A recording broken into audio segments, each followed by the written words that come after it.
তোমার জওয়ানিটাকে তুমি গানিমত মনে করিও রে ওয়াকুদ মিন শাতিকা আল্লাহর নবী বলছেন তোমার শাতটাকে তুমি গানিমত মনে করিও আর আল্লাহর নবী এই কথাটা কেন বললেন এই জন্য বললেন যখন তোমার শরীরটা ভালো থাকবে তখন তুমি এমন ভাবে ইবাদত করে নাও যখন তুমি বিমার পড়ে যাবে অসুস্থ হয়ে যাবে তখন এই ইবাদত যেন মোকাবিলা করে নিয়ে তোমাকে জান্নাতে নিয়ে যেতে পারে মৃত্যুর আগে তোমাকে আমলটা বানিয়ে নিতে হবে রে মুসলমানেরা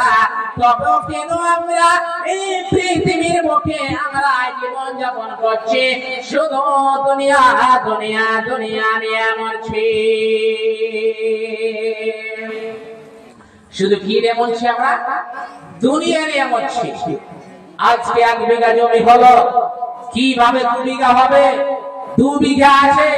কিভাবে 4 বিঘা হবে 4 বিঘা আছে কিভাবে 8 বিঘা হবে এই নিয়ে আজকে আমরা পৃথিবীর বুকে ব্যস্ত